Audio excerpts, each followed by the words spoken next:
शङ्करं शङ्कराचार्यं केशवं वादरायणं सूत्रभाष्यकृतौ वन्दे भगवन्तो पुनः पुनः भगवन्तो पुनः पुनः। नमः श्री शंकरानंद गुरुपादाम्बुजन्मने सविलास महामोह ग्राहग्रासैककर्मणे तत्पादाम्बुजरूहद्वन्द्व सेवा निर्मलचेतसां सुखबोधाय तत्त्वस्य विवेकोऽयं विधीयते विवेकोऽयं विधीयते। 11वें श्लोक से पाठ करने और अभानेन परं प्रेम भानेन विषये स्पृहा अतो भानेऽप्यभातासो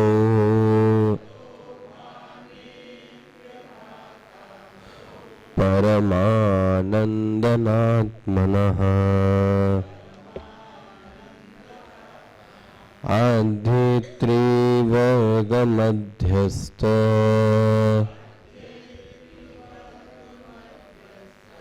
पुत्राध्ययनशब्दवत् भानेऽप्यभानं भानस्य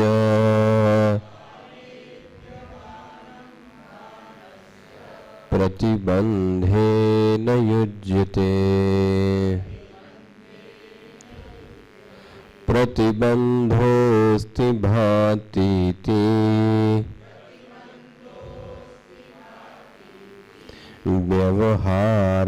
व्यवहारादवस्तुनि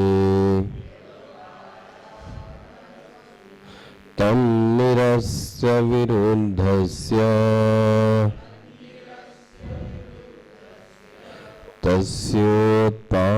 तस्योत्पादनमुच्यते तस्य हेतु समानाभिहारा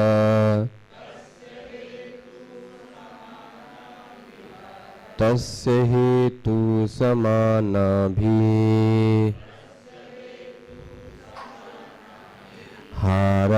पुत्र ध्वनिश्रुतो इहानादिरविद्यैव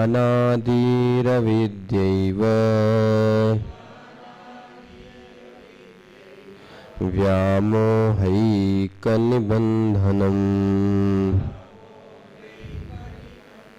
चिदानन्दमय ब्रह्म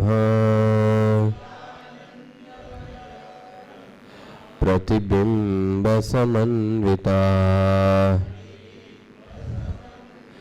तमो रजः सत्त्वगुणा प्रकृतिर्द्विविधा च सा प्रकृतिर्द्विविधा च सा। एक साधक ऐसा है जिसको भान होते हुए भी वो यह कहता है कि मुझको भान नहीं है, जबकि विद्यारण्य स्वामी जी कहते हैं जब तक हमें किसी का भान नहीं हो सकता तब तक हमें उससे प्रेम ही नहीं हो सकता। प्रेम उसी से होता है जिसका हमें भान होता है। क्या हमें अपने आप से प्रेम है या नहीं? तो यह तो सब लोग कहते हैं कि मुझे अपने आप से प्रेम है, इसका मतलब यदि अपने आप से प्रेम है तो फिर अपना भान भी है। लेकिन यह साधक कहता है कि मुझे अपना भान नहीं है। आपने इसका उसका उदाहरण देखा, अध्येत्री वर्ग मध्यस्थ। वह पिता अपने बच्चे की आवाज को नहीं पहचान पाता, लेकिन इससे ये कहा जाए कि तुम्हारा बच्चा वहां पर है ही नहीं, तो क्या वह मानने को तैयार होगा? तो वो तो ये नहीं कहेगा, वो तो यही कहेगा कि मेरा बच्चा यहाँ पर है। तो बोले फिर ये मानो ना कि तुम्हें उस बच्चे का भान है। लेकिन वो कहता है ऐसा भी नहीं है, मुझे अपने बच्चे की स्पष्ट आवाज तो समझ में नहीं आ रही है, तो मैं कैसे मानूं कि इसमें मेरे बच्चे की आवाज है। सो यहाँ सिद्ध यह करना चाहते हैं कि भान भी है और अभान भी है, ऐसी भी एक स्थिति आती है। तो साधक का दूसरा प्रश्न है, भान और अभान दोनों के एक साथ होने का कारण क्या है? बना ना, भान और अभान होने का, दोनों का एक साथ होने का कारण क्या है? उत्तर क्या दिया जाता है? प्रतिबंध। साधकों के जीवन में ऐसा दिखाई देता है कि वह जानते हुए भी नहीं जानते, है ना। तो देखिए 13वें श्लोक से, इसको पहले पढ़ भी लीजिए, पढ़िए सोनी ली जरा इसको। देखो जी, एक वेदांत का आपको मेरे ख्याल शब्द दिखा होगा, पता नहीं आगे इसमें होगा ही। प्रतिबंध की परिभाषा ही आपको इस श्लोक में दे दी। क्या है? प्रतिबंधो अस्ति।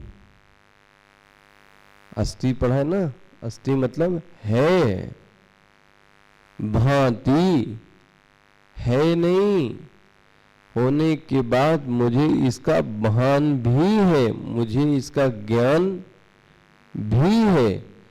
लेकिन जिसमें प्रतिबंध होता है वो क्या कहता है? नहीं है। देखो जी, क्या बोलता है? नहीं है, जबकि वो क्या है? चीज है। भांति प्रकाश में आती है, ज्ञान में आती है, अस्तित्व में आती है, संविद बनता है, लेकिन इसके बाद भी वो क्या कहता है? नहीं जी, ये भांति भी नहीं है। उसका क्या कर देता है? निषेध कर देता है। किसका? अस्ति का। और तो प्रतिबंध का एक लक्षण क्या बन गया?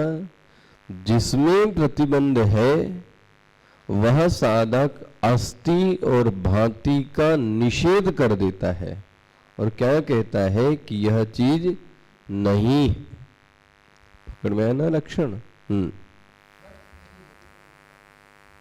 पकड़ में आया? इतनी बात इतना स्पष्ट लिख दिया है। कोई चीज है, बोले वो मैं क्यों मानूं?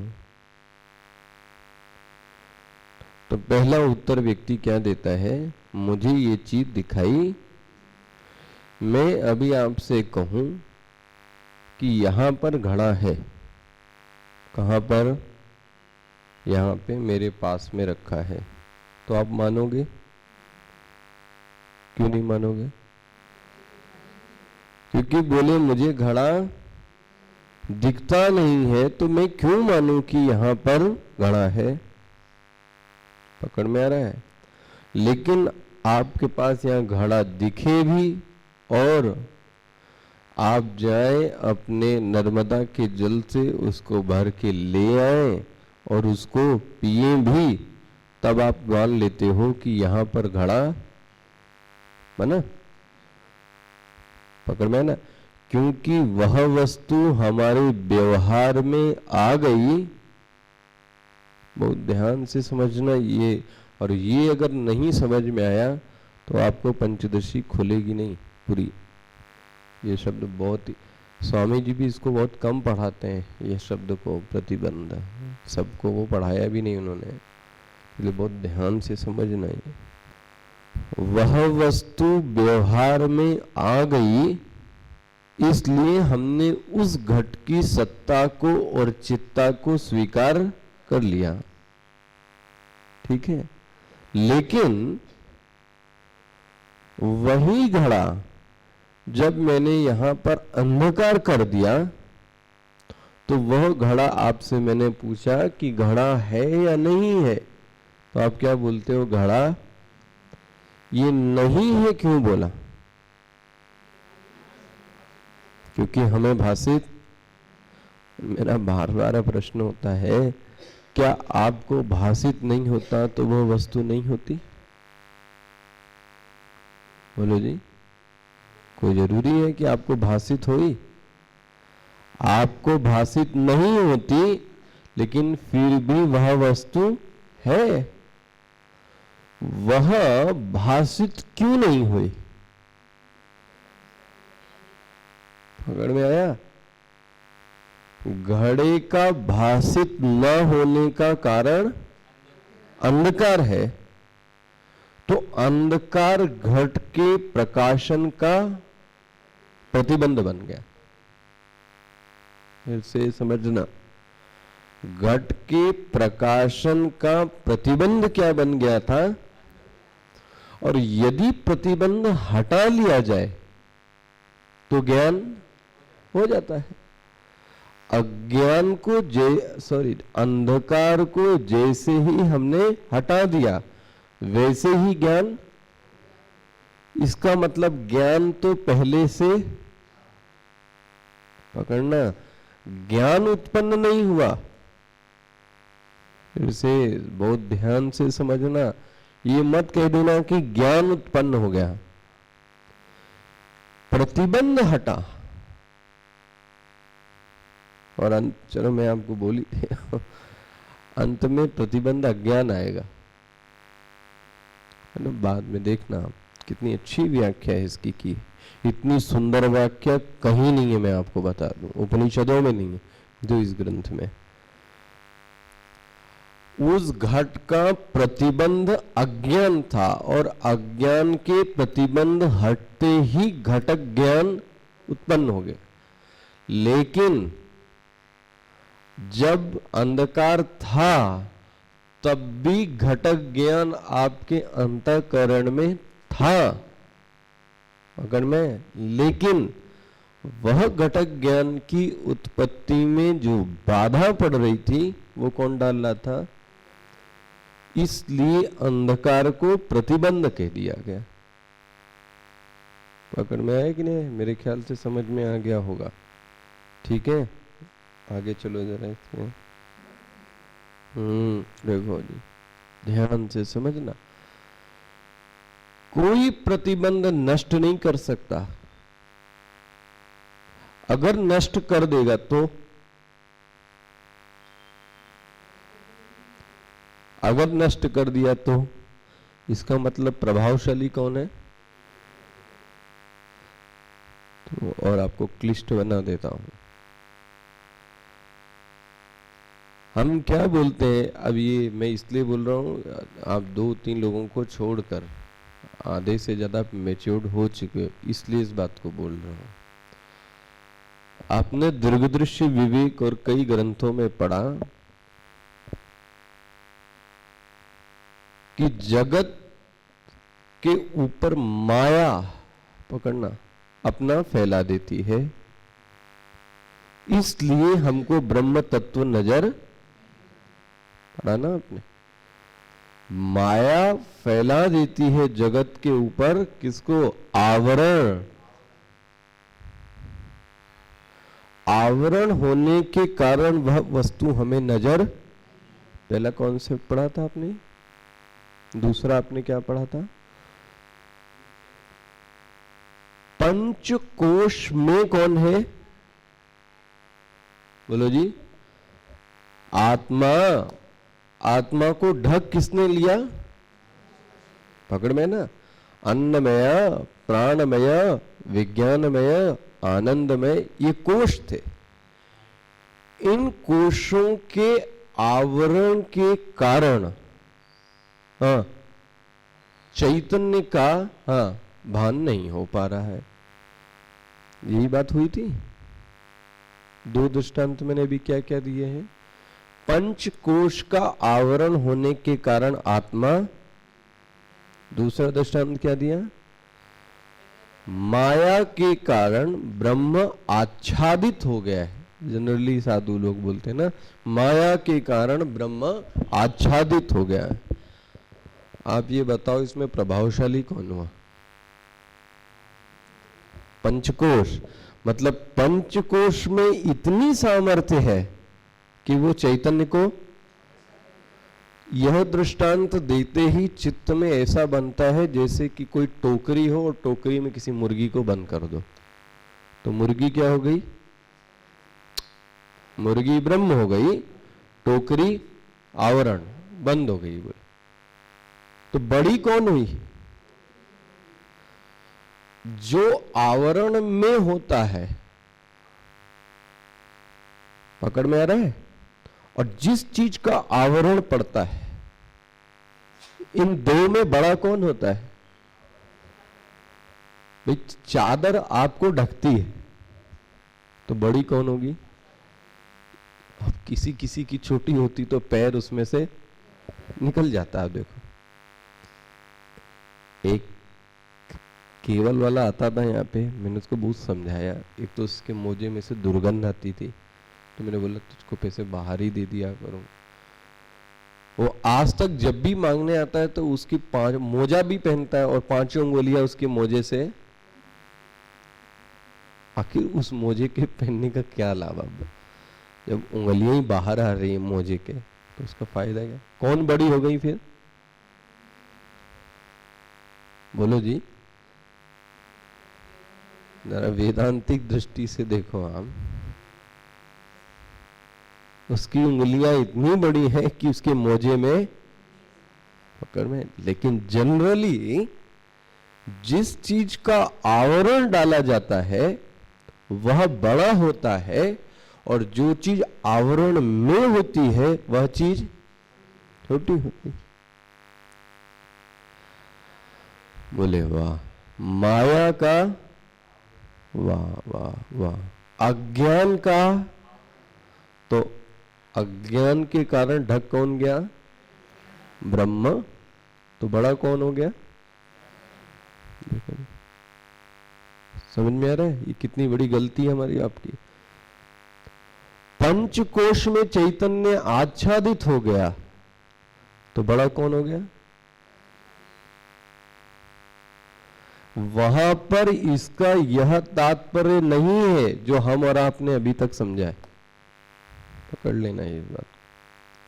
वहां पर यह तात्पर्य नहीं है जो हम सोचते हैं ये बड़ा हो गया और ये छोटा हो गया। हमने पढ़ा है ना इसमें, यदि घट हमारे निकट विद्यमान हो, उस पर प्रकाश हो और हमारे पास उसे देखने के लिए नेत्र हो, तो घट अनिवार्य रूप से दिखाई देगा। नहीं तो प्रकाश के अभाव में कौन भड़क गया? आप ये बोलोगे कि अंधकार ने घड़े को क्या कर दिया? ढका हुआ नहीं है, तुम्हारे नेत्रों में देखने की क्षमता नहीं। अभी भी ब्रह्म पर आवरण नहीं पड़ा है। ये आवरण उनके लिए बीमारी है जिनको दिखाई, जब साधक रोने लगता है नहीं दिखाई देता तो क्या कह दिया जाता है? ब्रह्म पर क्या पड़ गया? अरे ब्रह्म पर आवरण कैसे पड़ेगा? ब्रह्म पर आवरण पड़ गया तो बड़ा कौन हो गया?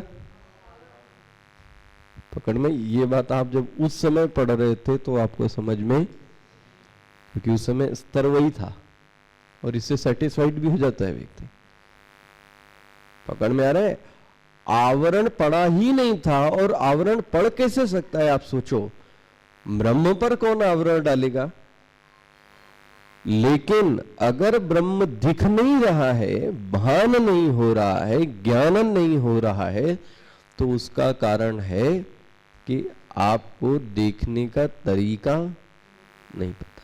होते हुए भी, घट होते हुए भी मुझको नहीं दिखता है, उसका कारण घट नहीं है। घट नहीं दिखता, उसका कारण घट नहीं है, उसका कारण तुम हो कि तुमको देखना आता नहीं है। तुम्हारी आंखें नहीं ठीक है, तुम्हारी बुद्धि नहीं ठीक है, तुम्हारे देखने का नजरिया नहीं ठीक है, इसलिए तुमको नहीं दिखाई देता ना। घट के ना दिखने का कारण क्या है? अंधकार। लेकिन घट नहीं है कारण कि घट नहीं था इसलिए मुझे नहीं दिखा। घट तो वहां पहले से आपके पास भी ऐसा ही चमचमाता सच्चिदानंद ब्रह्म आपके पास भी है, लेकिन हमें और आपको दिखाई, अब हम बोलें कि सच्चिदानंद है ही नहीं। क्यों? क्योंकि मुझको दिखाई तो मूर्ख हो कि तुमको देखना आता नहीं। वहां तो वो पहले से क्लियर हुआ ना। इस पैराग्राफ को पढ़िए जरा दोबारा।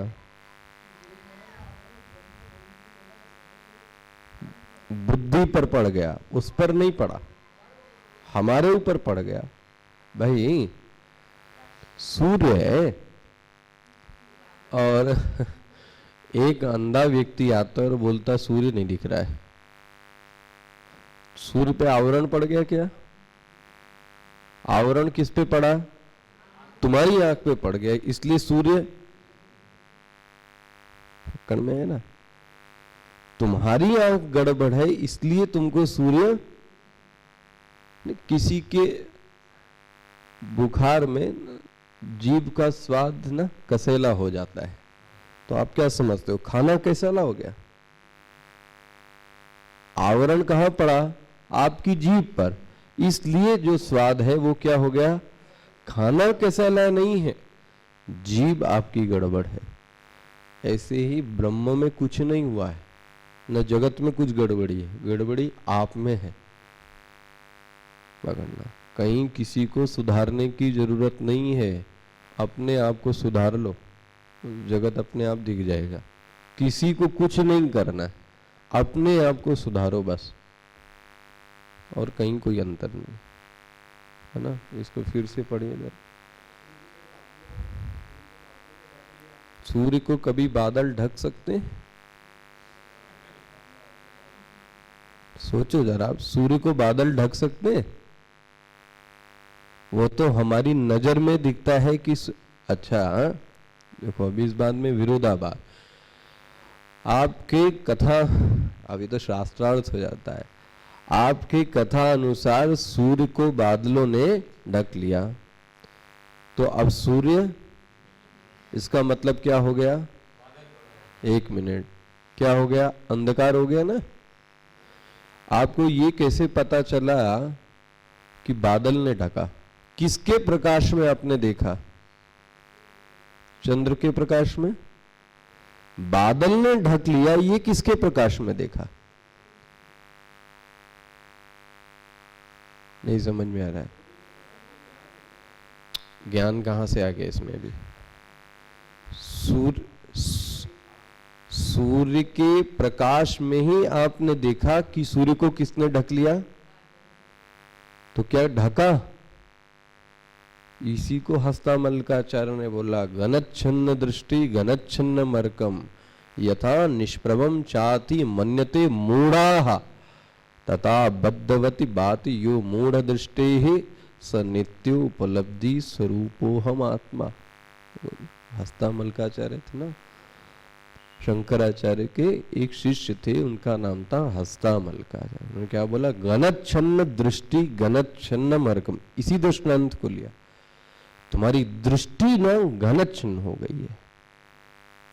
घनच्छन्न दृष्टि घन यथा निष्प्रभम चाति मन्यते मूढ़ा।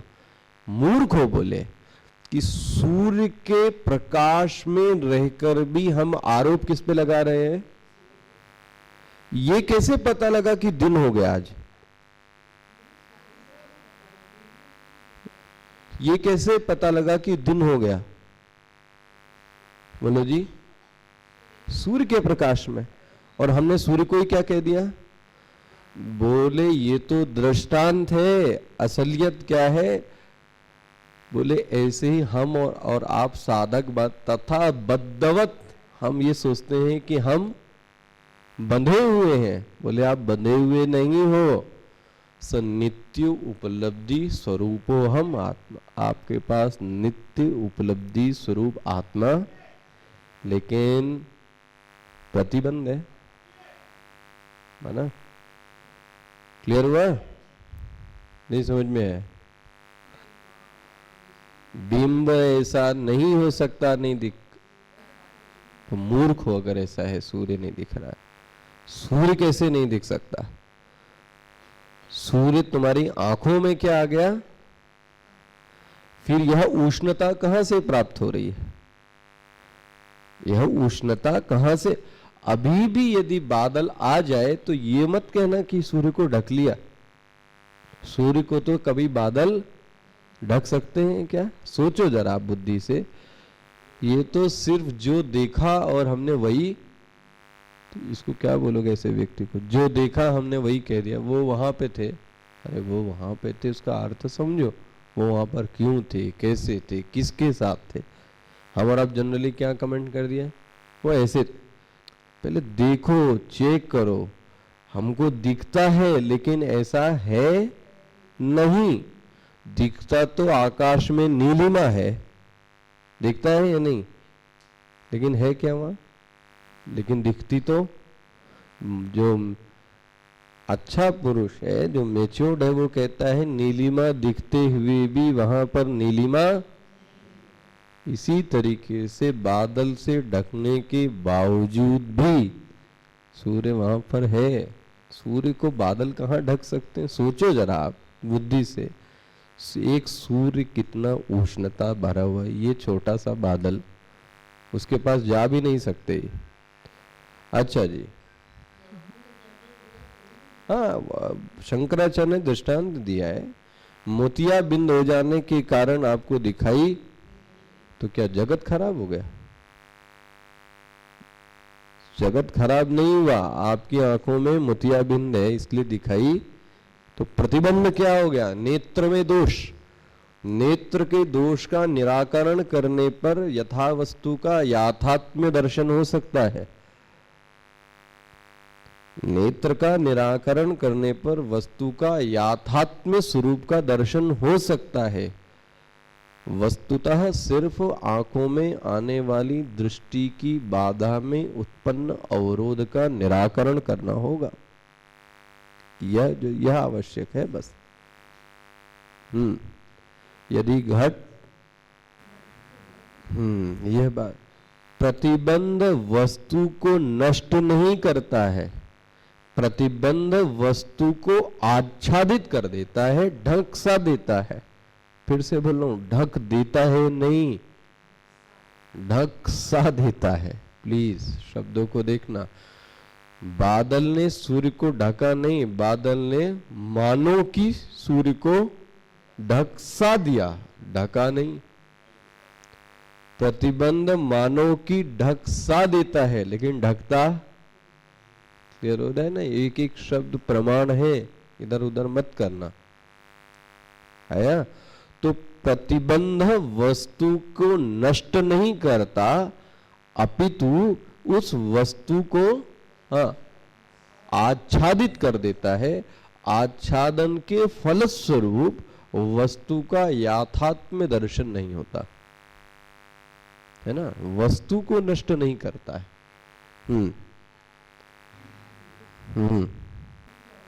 हाँ, देखो स्पष्ट, देखो कितना क्लियर कट नॉलेज है। अब आप बोलो कि आकाश में पुष्प दिखाई नहीं दे रहा है, तो उसका कोई प्रतिबंध है? खरगोश के सींग, बंध्या के पुत्र अब बंध्या के पुत्र में प्रतिबंध क्या है ही नहीं वो चीज, तो उसमें प्रतिबंध क्या हो गया? आकाश में पुष्प वहां पर कभी रहा ही नहीं है भाई, पहले रहा हो और उसके बाद तो उसको प्रतिबंध के संज्ञान में लाने की कोशिश करते हैं। आया ना? जब वह चीज वहां पर, इसको क्या बोलते हैं? असत, जो तीनों काल में है ही नहीं, उसके दर्शन की बात मत करो साधक। वहां पर हाँ, क्या चीज? हमारी आंखों को ज्ञान नहीं है उस। देखो जी, आकाश की नीलिमा में प्रतिबंध कहां से आ गया? ना ना ना ना ना ना ना, थोड़ा एनालिसिस करो। जो चीज जैसी है वैसी दिख रही है। अभी तो नीलिमा है ना, तो नीलिमा दिखेगी, पकड़ में आया? लेकिन वहां पर घट है और घट तुमको दृष्टांत भेद दिख,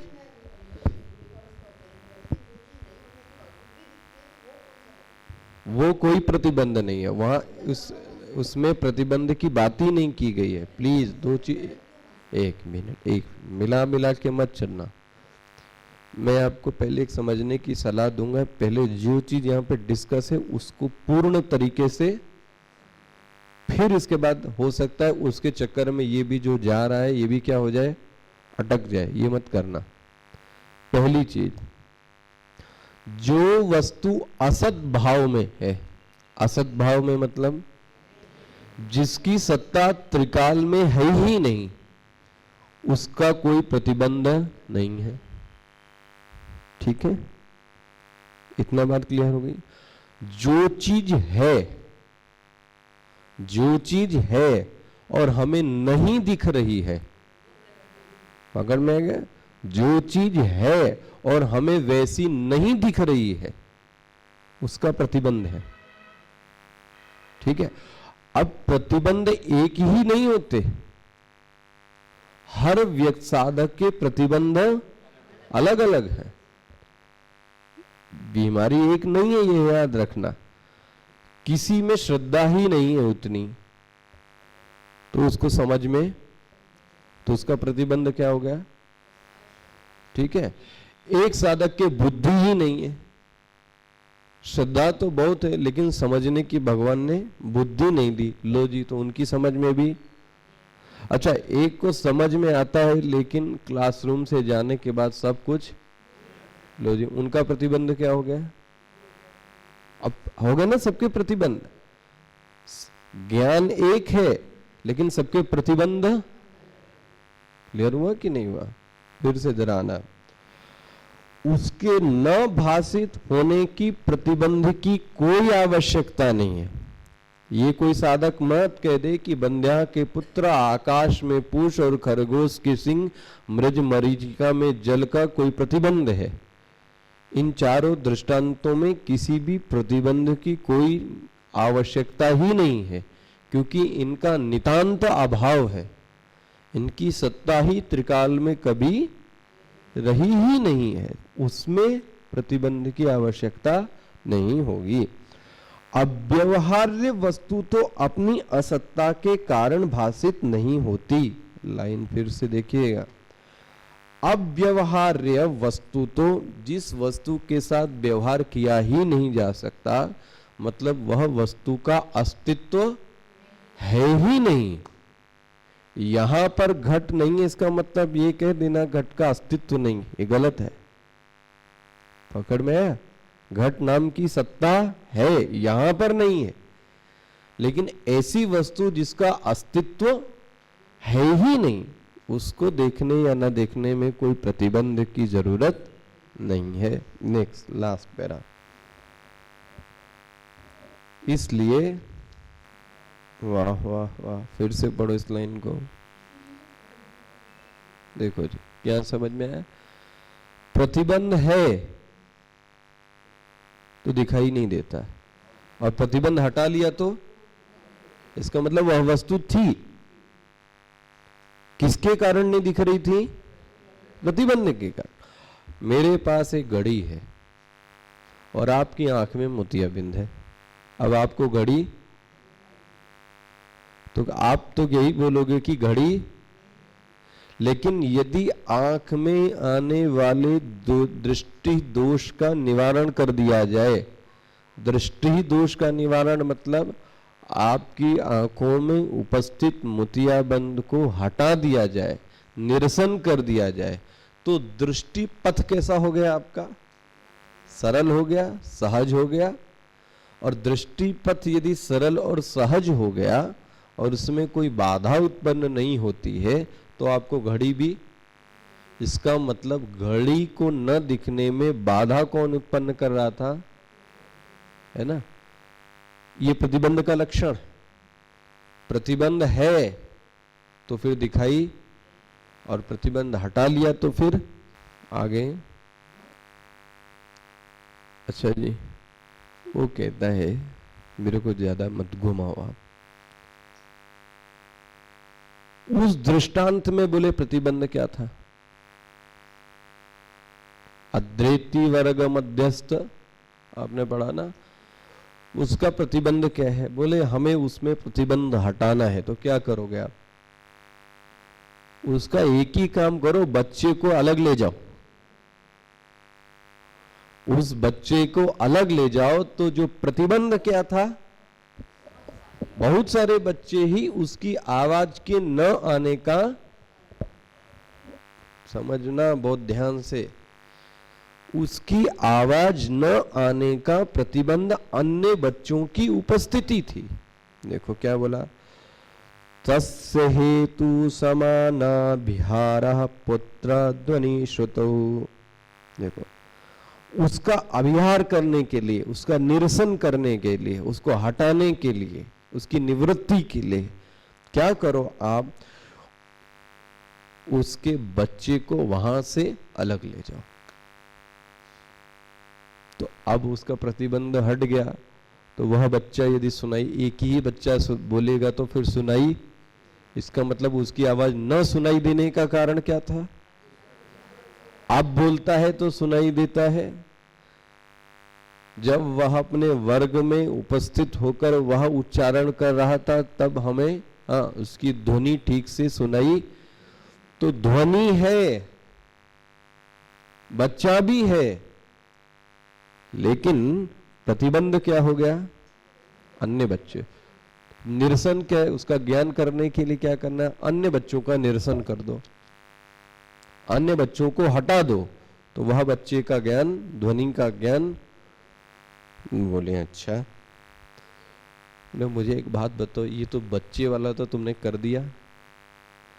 मेरा कहना ये है कि आत्मा का भान और अभान में प्रतिबंध क्या है, मुझे वो बताओ। अब तुम देखो घूम फिर के टॉपिक पे आए कि नहीं आए हो? अभी देखना कैसे यह जो विषय है ये कैसे चल रहा है, कहां से चला ये विषय। सच्चित आनंद का लक्षण बता दिया, आनंद को आपको उन्होंने एक्सप्लेन कर दिया। साधक क्या कहता है? मुझे तो इसका भान नहीं होता है। वो बोलते हैं भान तो होता है क्योंकि तुमको अपने आप से प्रेम है। तो वो कहता नहीं, फिर भी मुझे तो नहीं समझ में आता। उन्होंने उदाहरण क्या दिया? अद्वैती वर्ग मध्यस्थ, है ना। उन्होंने बताया इसके बच्चे का समझ में न आने का कारण प्रतिबंध है। तो उन्होंने कहा प्रतिबंध क्या होता है? तो प्रतिबंध आज आपके सामने एक्सप्लेन हुआ। अब वह साधक ये कहता है कि ग्लूम लौट के हमें यह बताओ, आत्मा के भान न होने का प्रतिबंध क्या है? हमको तो ये बताओ कि आत्म चैतन्य का भान न होने का प्रतिबंध क्या है?